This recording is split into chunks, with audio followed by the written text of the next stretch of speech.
اسعد ابو کرب کے نام سے ایک طبہ بادشاہ گزرا ہے، رسول اسلام سے 700 سال پہلے یمن کا بادشاہ تھا، جو ایک بہت بڑا مجہز لشکر لے کے چلا دنیا فتح کرنے کے لیے۔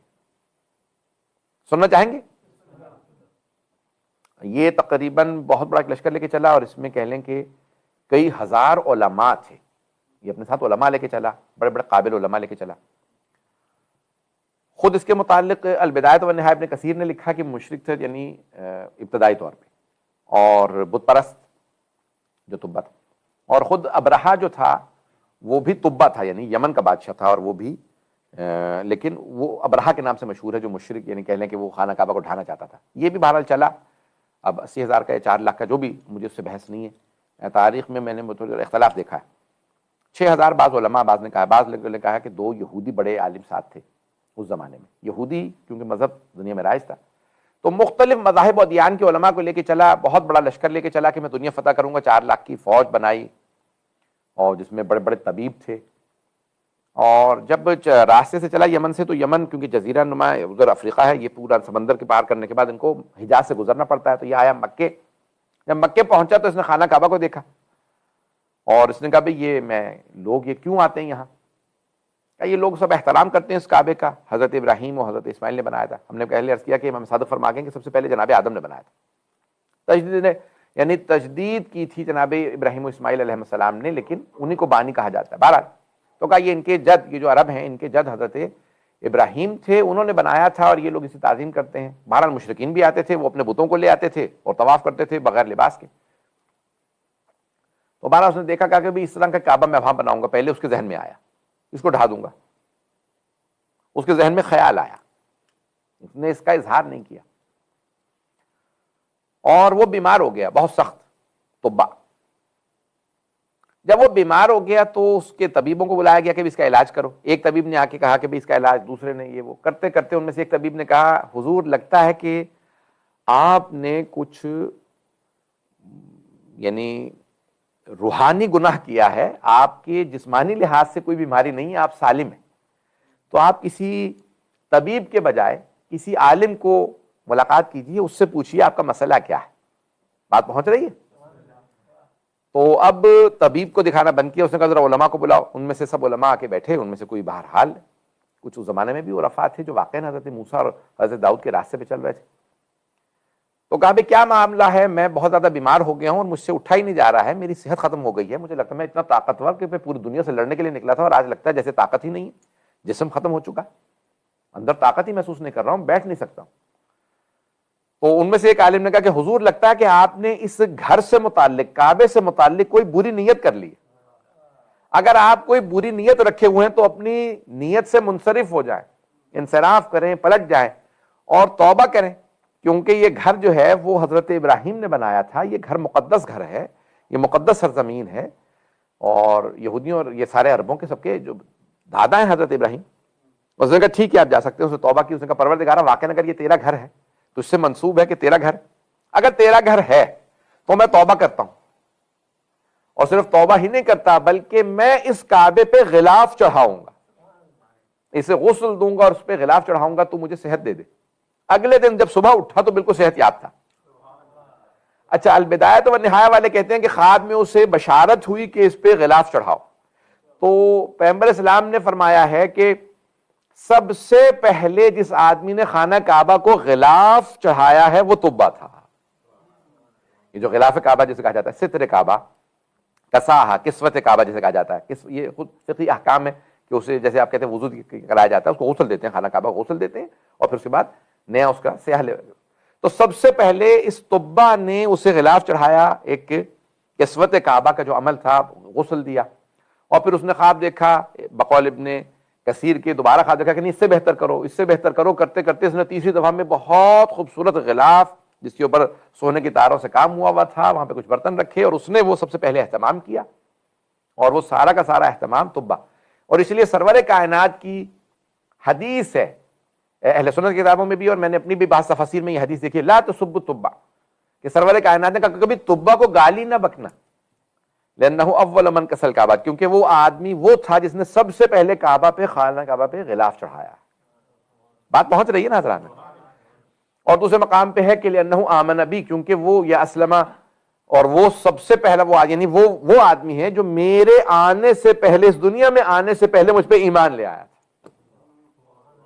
بات پہنچ رہی ہے؟ بہرحال اب ایمان کیسے کہ بھائی بہرحال اس نے غلاف چڑھایا، اس کے بعد یہاں سے چلا تو یثرب تک پہنچا۔ اس زمانے میں اس کا نام یثرب تھا، مدینہ نہیں ابھی ہوا تھا۔ مدینے پہنچا، مدینے میں آنے کے بعد اس نے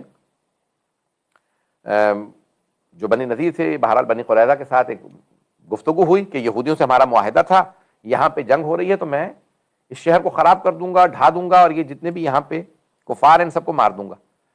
تو ایک مرتبہ کچھ یہودی علماء آئے اور آنے کے بعد کہا کہ خبردار اس شہر کو خراب نہ کیجیے گا، کیونکہ ہماری کتابوں میں ہے وہ جو آخری نبی آئیں گے وہ ہجرت کر کے یہیں پہ تشریف لائیں گے۔ کہ اچھا ہماری کتابوں میں ان دو اس کی حبر سے، دو یہودی علماء سے، رہبائز سے اس کی گفتگو ہوئی، اور تفصیلی گفتگو کے بعد ان سب نے سارا کا سارا بتایا کہ ہاں ایک آخری نبی تھے۔ ان کے علم سے بہت متاثر ہوا طبہ، نبی واقعاً بہت قابل ہیں، دونوں بہت جانتے ہیں۔ ان سے متاثر ہونے کے بعد اس نے فیصلہ کیا، اس نے کہا ٹھیک ہے، کیا نام ہوگا اس آخری نبی کا؟ کیا نام ان کا؟ احمد ہوگا، کیونکہ یجدونہم عندہم فی التوراۃ والانجیل، قرآن میں لکھا ہے کہ وہ توراۃ و انجیل میں جب ان کو تلاش کریں گے تو ان کا نام احمد پائیں گے، اسمہ احمد، کہ ان کا نام جو ہے وہاں پہ احمد، یجدونہم مکتوبا عندہم فی التوراۃ والانجیل، توراۃ اور انجیل میں ان کا نام مکتوب پائیں گے، لکھا ہوا پائیں گے، اور نام احمد ہے۔ تو اس نے اس وقت طبہ نے کہا کہ ٹھیک ہے، میں اس آخری نبی پہ ایمان لے کے آتا ہوں اور گواہی دیتا ہوں کہ جس اللہ نے انہیں مبعوث کرنا ہے وہ اللہ بھی اللہ ہے اور وہ نبی بھی رسول ہے۔ اور کچھ اشعار لکھے کہ میں ایمان لاتا ہوں احمد پہ جو پوری کائنات کا بنانے والا اللہ ہے، اس کے بھیجے ہوئے رسول ہیں، یہ اشعار لکھے۔ اور پھر ایک قبیلے سے کہا کہ بھائی آپ لوگ یہاں رک جائیں، کچھ جو اپنے 6000 علماء تھے ان میں سے کہا کہ آپ لوگ کچھ یہاں رک جائیں، یہودیوں سے کہا تمہارے ساری رہائش کا خرچہ میں دے کے جا رہا ہوں، اور میرے مکان بنوا دو، وہ جو آخری نبی آئیں گے ان سے کہنا کہ طبہ آپ پہ ایمان لے کے آیا تھا، یہ مکان بنوا کے گیا تھا، اگر ہو سکے تو میرے بنائے ہوئے اس مکان میں آپ تشریف رکھیں، اس مکان میں سکونت اختیار کریں۔ تو اس نے ایک مکان بنوا دیا۔ اب وہ نسلاً بعد نسلیں یہودیوں سے وہ اشعار منتقل ہوتے رہے، وہ آتے رہے، اور پھر ایک مرتبہ بہرحال طبہ گیا، جنگ وغیرہ کی، پھر واپس مکے سے ہوتا ہوا واپس چلا گیا یمن، وہیں انتقال ہوا۔ پھر بہرحال اب سرور کائنات نے، تاریخ ان کے حجاز کی پیش کر رہا ہوں، سرور کائنات نے ہجرت کی، اور جب ہجرت کی، اب میں نے ساری تاریخ چھوڑ دی ہے کیونکہ طبہ کی تاریخ بہت تفصیلی ہے کہ وہ کہاں کہاں گئے، دنیا بھر کا سفر کیا، اور پھر میں ابھی جو دیکھ رہا تھا اور پہلے بھی میں نے پڑھی ہے، واقعات کچھ پڑھے ہیں تو تفصیلی ہیں، کافی زیادہ تاریخ ہے۔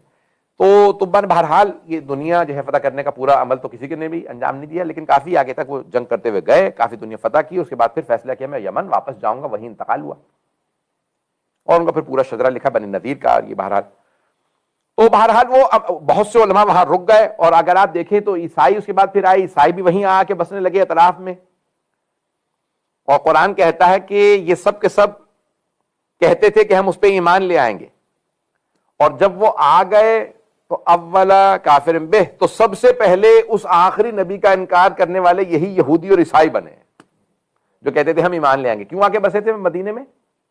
کہ وہ آخری نبی نے یہاں آنا، توجہ ہے؟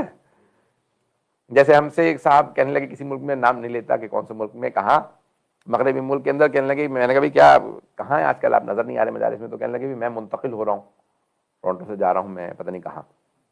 وہ کیوں وہاں کیوں شفٹ ہو رہے ہیں اس ملک میں؟ کہنے لگے وہ امام کا ظہور ہونے والا تو میں وہیں سے جوائن کر لوں گا۔ میں نے کہا اس کا مطلب یعنی آپ یہ سمجھانا چاہ رہے ہیں جو وہاں ہوگا وہ جوائن کر لے گا، اور جو دور ہوگا وہ مخالف ہوگا؟ کہیں گے نہیں یہ تو نہیں کہہ رہا ہوں۔ تو بہرحال ایک اچھی خاصی بحث ہوئی، تو میں نے کہا بھائی یہ فلسفہ غلط ہے کہ انسان وہاں، یہ تو یا انسان کا ایمان اتنا مضبوط ہونا چاہیے کہیں پہ بھی ہو وہ امام کے قدموں میں پہنچ جائے گا، اور کئی ایسے بھی ہوں گے جو قریب میں بیٹھے ہوئے ہوں گے اور ایمان نہیں لے کے آئیں گے۔ مکے میں بہت سے بیٹھے ہوئے رسول خدا کو دیکھتے بھی رہے، ایمان نہیں لائے۔ مدینے میں یہودی عیسائی منتقل اس لیے ہوئے تھے کہ ہم آخری نبی پہ ایمان لے آئیں گے، اور جب آ گئے تو سب سے زیادہ جنگیں انہوں نے کی رسول خدا کے خلاف، یہودیوں نے سب سے زیادہ جنگیں کی، کہ نہیں ہم نہیں مانتے آپ کو۔ تو بہرحال تاریخ اگر کہیں گے تو میں جاری رکھوں۔ لذا گرامی اب سرور کائنات جو ہے مکے میں تشریف لے آیا، مکے سے بہرحال سب خلاصہ کر آ کے میں پیش کر رہا ہوں۔ مدینے پہنچے، جیسے مدینے آئے تو مدینے کے تمام سرداروں نے کہا کہ یا رسول اللہ ہمارا گھر حاضر ہے، ہمارا گھر حاضر ہے۔ آپ نے کہا نہیں، جہاں میری اونٹنی جس گھر کے سامنے بیٹھ جائے گی میں وہیں پہ قیام کروں گا. ذہن میں ہے نا, دینیات میں پڑھ رکھا ہوگا, یہ تو پاکستان کی دینیات میں موجود بھی ہے, تیسری کلاس کی جو ہے وہ دینیات کے اندر لکھا ہوا. تو اب وہ ایک مرتبہ سرور کائنات کی اونٹنی حضرت ابو ایوب انصاری رضی اللہ عنہ ان کے گھر کے سامنے آ کے بیٹھ گئے. 2 منزلہ گھر وہاں پہ بنا ہوا تھا. ایک جناب سرور کائنات نے کہا میں یہیں رکوں گا. کہا بھئی یا رسول اللہ, اتنے اتنے امیر, بڑے بڑے رؤساء کے, بڑے بڑے جو یہاں پہ سردار ہیں ان کے گھر حاضر تھے, اچھے سے گھر حاضر تھے, یہ چھوٹا سا ایک گھر ہے اور بہت قدیمی ہے, کئی سو سال پہلے کوئی بنا گیا تھا, آپ یہاں رکیں گے؟ کہا ہاں یہیں رکوں گا. تو فوراً حضرت ابو ایوب انصاری آئے اور آنے کے بعد کہا یا رسول اللہ, ہمارے اجداد ہمیں خط دے گئے ہیں کہ کوئی آدمی تھا طبہ نامی بادشاہ, وہ ایک خط دے گیا تھا یہ مکان بنوانے کے بعد کہ ایک آخری نبی آئیں گے, جب وہ مدینے آئیں تو کہنا کہ میں ان پہ ایمان لا چکا تھا اور یہ مکان ان کے لیے بنوا کے چھوڑے جا رہا ہوں. اگر وہ مدینے تشریف لائیں, جب وہ مدینے تشریف لائیں تو ان سے کہیے گا اس مکان میں قیام پذیر ہوں, اور یہ ان کے لیے ہماری طرف سے کہا کہ کچھ اشعار ہیں. محمد و آل محمد, اللہم صلی علی محمد. اور فرمایا زیدہ کرام کہ وہ آپ پہ ایمان لائے تھے, کچھ اشعار دے گئے تھے, رسول خدا نے اشعار پڑھے اور کہا کہ ہاں میں گواہی دیتا ہوں طبہ مجھ پہ ایمان لے کے آیا تھا. یہ علامہ طباطبائی نے بھی اس طرح کے جملے وہاں پہ درج فرمائے ہیں تفسیر میں, جب قوم طبہ کا ذکر آیا. تو ایک مرتبہ جو ہے یہاں پہ حضرت ابو ایوب انصاری گھر پہ رکے. وہ جناب سرور کائنات وہاں اس لیے رکے کیونکہ طبہ نامی اسعد ابو کرب حمیری وہاں رسالت مآب کے لیے گھر بنا گئے تھے. اگر کوئی 700 سال پہلے بھی ایمان لے آئے تو رسول خدا اس کی شفاعت کی ضمانت دیتے ہیں, کیونکہ ان اشعار کی اختتام پہ خط تھا جس میں یہ لکھا تھا یا رسول اللہ, اگر میں زندہ رہا تو وعدہ کر کے جاتا ہوں جہاں پہ آپ قیام کریں گے میں آپ کے دفاع کے لیے پہنچ جاؤں گا, لیکن اگر میں نہ رہا تو میں آپ سے صرف اتنی درخواست کرتا ہوں کہ میرے مرنے کے بعد میری شفاعت کر دیجیے گا. تو رسول خدا نے کہا کہ ہاں میں اس طبہ کی شفاعت کروں گا. المناقب میں لکھا ہے سرور کائنات نے فرمایا کہ میں شفاعت کروں گا. عزیزان گرامی, یہ سرور کائنات کا وعدہ ہے کہ میں شفاعت کروں گا جو مجھ پہ پہلے بھی ایمان لے آیا ہو, جو مجھ پہ پہلے بھی ایمان لے آیا ہو, میرے بعد بھی ایمان لے کے آئے, میں اس کی شفاعت کروں گا اگر مجھ پہ ایمان رکھتا ہوگا. سرور کائنات نے وہیں قیام کیا. وہ تمام علماء جن کو بتایا کہ بھئی یہ وہی نبی ہیں, تو کہا کہ نہیں ہے, بہت سے ایمان لائے, بہت سے ایمان نہیں لائے, بہت سے اکثر قبیلے مسلمان ہو گئے, ایسا بھی نہیں تھا کہ مسلمان نہیں ہوئے, بہت سے مسلمان ہو گئے.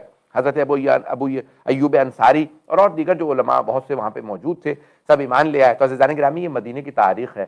سرور کائنات نے وہیں پہ اسی مکان میں قیام کیا, بعد میں پھر مسجد نبوی کی تعمیر کی.